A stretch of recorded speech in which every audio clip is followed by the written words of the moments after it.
Shalom, saudara yang dikasihi Tuhan. Kita bertemu lagi dalam pembahasan firman Tuhan. Kali ini tema yang kita angkat adalah tentang Yesus adalah sumber kasih. Tentunya kita semua sudah tahu bahwa siapakah Yesus. Semua pada bilang Yesus adalah juru selamat. Dia anak Allah. Dia luar biasa, dia bangkit dari antara orang mati dan dia naik ke surga dan dia akan datang kembali menjemput kita di awan-awan. Tetapi kita harus bisa mendalami siapakah Yesus sebenarnya dan apa maksud tujuan dari kelahiran Yesus untukmu dan untukku. Untuk itu, baiklah kita akan berdoa terlebih dahulu sebelum saya membahas lebih lanjut. Bapa dalam surga, terima kasih hari ini hamba-Mu boleh diberi kesempatan untuk membahas lebih lanjut tentang Yesus adalah sumber kasih. Beritakan kasih-Mu kepada kami tentang rahasia isi hati-Mu buat kami semua, sehingga kami diberi pengertian yang baru tentang Engkau. Kami percaya Engkau hidup dalam kami dan kami hidup dalam Engkau.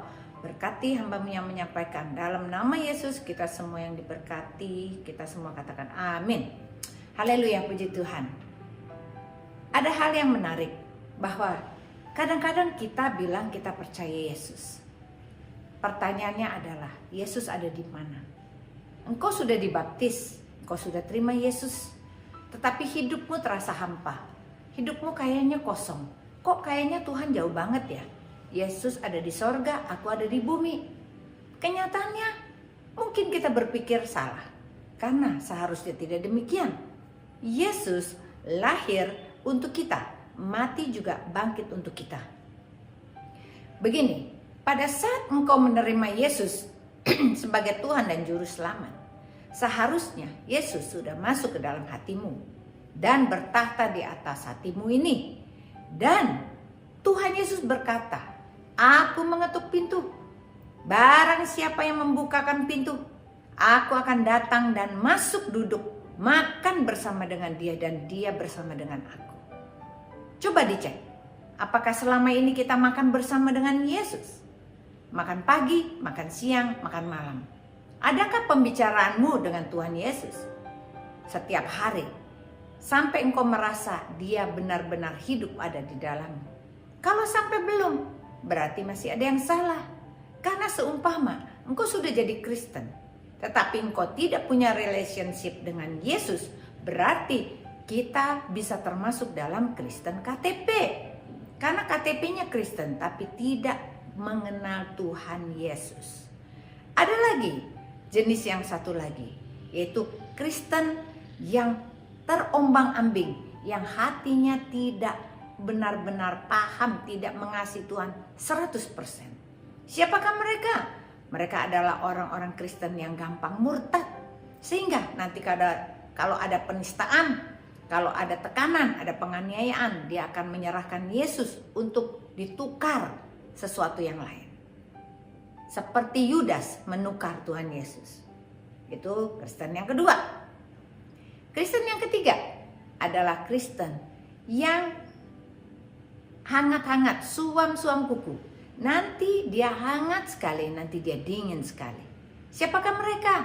Mereka datang ke gereja, mereka menerima firman, tapi mereka tidak hidup dalam firman. Pada saat nanti ada pencobaan, mereka mulai tenggelam lagi, kembali kepada habitatnya yang lama, kebiasaan yang lama, cari dukun, cari peramal, cari orang pintar. Itu adalah orang-orang Kristen yang tidak berakar, sehingga iblis benar-benar gampang sekali mengambil firman itu yang tadinya kau dengar, diambil kemudian hilang dan tidak berakar, tidak bertumbuh. Dan yang terakhir adalah Kristen yang sungguh-sungguh mengenal Tuhan. Siapakah mereka? Tanah hatinya seperti tanah yang subur. Setiap firman yang ditaburkan itu gak akan keluar lagi. Bahkan dia akan bertumbuh menjadi benih yang luar biasa. Dan dia akan menghasilkan buah. Buah-buahnya itu bisa dirasakan oleh siapa? Sekitarnya. Oleh suami, oleh anak, oleh mertua, oleh besan, oleh ipar, oleh lingkungan kerja, lingkungan pelayanan, semua mendapatkan impartasi daripada kehidupanmu yang sungguh-sungguh mengenal Tuhan. Itulah tanah hati kita yang subur, tidak akan keluar lagi dari hati kita. Firman Tuhan kita akan laksanakan dengan tepat dan tidak akan ke kiri, tidak akan ke kanan. Baik, mari kita lihat ayatnya supaya engkau lebih kuat lagi dan mengenal Tuhan lebih dahsyat lagi. Mari. Yehezkiel 34 ayat 16 berkata begini, yang hilang akan kucari, yang tersesat akan kubawa pulang, yang luka akan kubalut, dan yang sakit akan kukuatkan, serta yang gemuk dan yang kuat akan kulindungi. Aku akan mengembalakan mereka sebagaimana seharusnya. Siapa yang dicari Tuhan? Yang dicari oleh Tuhan adalah orang-orang yang hilang, orang-orang yang tidak kuat imannya, mereka yang gampang sakit, sakit hati, sakit badannya, sakit semuanya, sakit pikirannya. Itulah orang-orang yang dicari oleh Tuhan. Tuhan ingin menyembuhkanmu, Tuhan ingin memulihkan keadaanmu. Jangan lagi berkeras hati. Mari hari ini kita belajar, buka hati kita, pelajari firman, karena firman Tuhan adalah itu Allah itu sendiri yang sedang berkata-kata kepadamu dan kepadaku. Yohanes 7 ayat 16 sampai dengan 17 berkata begini, jawab Yesus kepada mereka, ajaranku tidak berasal dari diriku sendiri, tetapi dari Dia yang telah mengutus aku. Barang siapa mau melakukan kehendaknya, yaitu Tuhan, ia akan tahu entah ajaranku ini berasal dari Allah atau berkata-kata dari diriku sendiri. Bagaimana kita menganalisa tentang keadaan sekarang supaya kita mengerti kita jadi Kristen yang kuat? Sebentar lagi kita akan mempunyai masa-masa depan yang baru, mungkin situasi yang baru, tahun yang baru. Apa yang ingin kau lakukan? Ada 3 hal yang harus kita lakukan. Hal yang pertama adalah kita harus percaya Yesus adalah sumber air hidup. Karena Yesus sendiri yang berkata, semua yang kita akan baca adalah perkataan Yesus. Dan kalau itu perkataan Yesus, semuanya adalah kebenaran. Yohanes 7 ayat 37 berkata begini, dan pada hari terakhir, yaitu pada puncak perayaan itu, Yesus berdiri dan berseru, barang siapa haus, baiklah ia datang kepadaku dan minum. Barang siapa percaya kepadaku, seperti yang dikatakan oleh kitab suci, dari dalam hatinya akan mengalir aliran-aliran air hidup. Jadi Tuhan Yesus sendiri berkata, mari yang haus akan Tuhan datang kepada Dia, karena Dia adalah sumber air hidup. Barang siapa minum, dia akan hidup, tidak mati lagi. Bagaimana kehidupanmu? Apakah engkau selalu dahaga? Engkau haus ketemu Tuhan, engkau haus untuk mendengar suara Tuhan, engkau rindu akan kata-kata Tuhan berbicara kepadamu. Itu adalah orang-orang yang haus. Kalau kita haus, kita harus berikan waktu buat Tuhan. Caranya bagaimana? Tadi Tuhan katakan, aku berdiri di depan pintu dan mengetuk. Barang siapa yang membukakan pintu, aku akan masuk, duduk, makan bersama dengan dia dan dia bersama dengan aku. Berarti kita harus siapkan hati kita. Hati kita dibuka lebar-lebar dan kita menyapa Tuhan pagi hari. Terima kasih Tuhan, untuk hari ini saya akan bekerja bersama dengan Engkau, aku tidak akan sendirian. Siang hari saat lagi istirahat, kita berbicara kepada Tuhan, Tuhan, aku sudah melalui setengah hari ini dan aku akan menyelesaikan pekerjaanku sampai sore dan malam hari. Pada saat malam hari kita mulai berdoa lagi, Tuhan terima kasih untuk semua hari yang Kau berikan. Beri aku kesempatan untuk menyelesaikan semua masalah-masalah problem rumah tanggaku dan problem dalam pekerjaan di kantorku. Tuhan tolong beri aku kekuatan. Jika Engkau berkata demikian, maka apa yang akan terjadi? Dia akan selalu ada di hatimu. Engkau tidak pernah sendirian lagi. Bahkan engkau bisa bercakap-cakap dengan Tuhan. Karena seumpama seorang ayah memiliki 2 orang anak. 1 orang anaknya yaitu yang pertama makan pagi, makan siang, makan malam bersama dengan bapaknya. Dan anak itu mengerti isi hati bapaknya. Diberikan pekerjaan-pekerjaan yang penting bapaknya punya. Pada suatu hari, kalau sampai ada apapun yang dimasalahkan oleh anak ini akan bertanya kepada bapaknya. Demikian juga untuk perumpamaan anak yang kedua, laki-laki. Tidak pernah ada di rumah, tapi dia pergi. Pagi hari dia masih tidur, siang hari masih tidur, sore hari dia pergi sampai malam dan sampai pagi lagi. Dia jarang ketemu ayahnya, tetapi dia akan datang kepada ayahnya kalau dia perlu uang. Jangan kita menjadi anak yang kedua. Kalau kita ada kebutuhan, kita sakit, kita ada hutang, kemudian kita ada persoalan, baru kita cari Tuhan. Biarlah hidup kita itu selalu berdekatan dengan Tuhan. Kita percaya Tuhan berkata Dia adalah sumber air hidup. Barang siapa yang dahaga minum dari air yang Tuhan kasih, yaitu firman Tuhan, maka engkau akan hidup. Karena setiap firman itu memberi kekuatan buat kita. Seperti itu datangnya dari langit yang akan membuat hatimu bersuka cita. Mari pegang hal yang pertama. Cari wajah Tuhan, baca Alkitab, memuji dan menyembah. Maka air hidup itu akan mengalir dengan deras di hatimu. Belajar untuk selalu mengucap syukur. Ternyata mengucap syukur adalah salah satu di mana air kehidupan itu akan mengalir, membersihkan sampah-sampah yang ada di hatimu, sehingga hatimu jadi bersih. Ini hal yang pertama. Hal yang kedua, kita mau belajar. Yesus adalah terang dunia. Di mana ayatnya? Yohanes 8 ayat 12. Maka Yesus berkata pula kepada orang banyak, katanya, Akulah terang dunia. Barang siapa mengikut aku, ia tidak akan berjalan dalam kegelapan, melainkan dia akan mempunyai terang hidup. Apakah kita sudah terang hidup kita?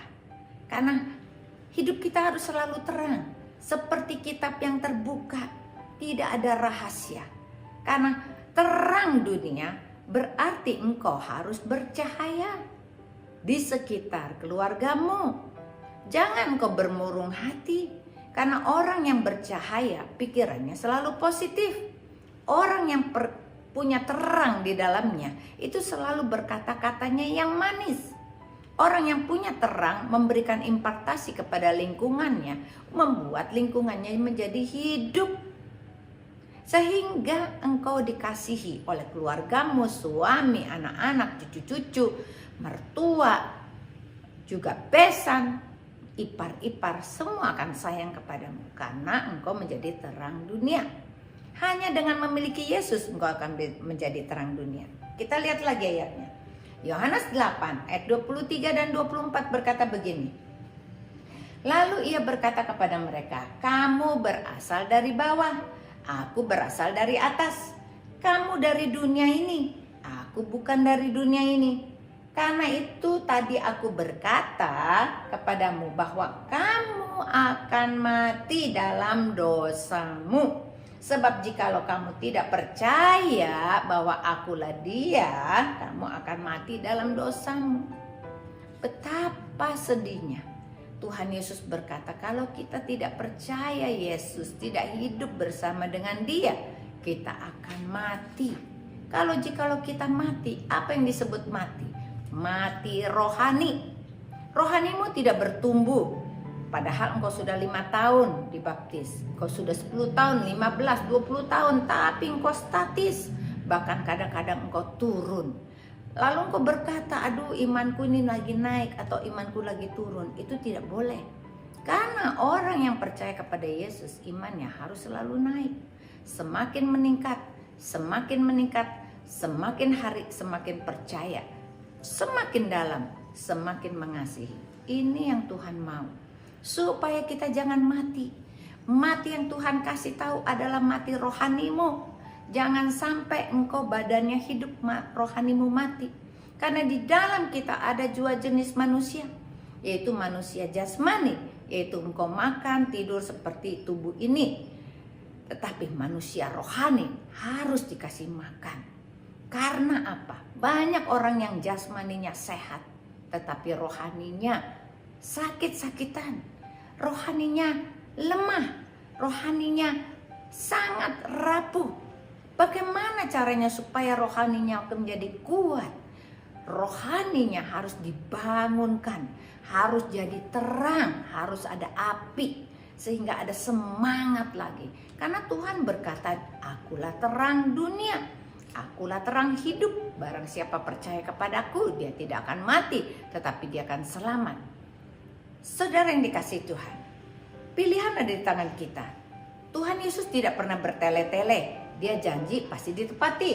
Karena barang siapa percaya, dia akan hidup dan tidak akan pernah mati. Tubuhnya boleh mati, tapi rohaninya tetap hidup, spiritualnya hidup.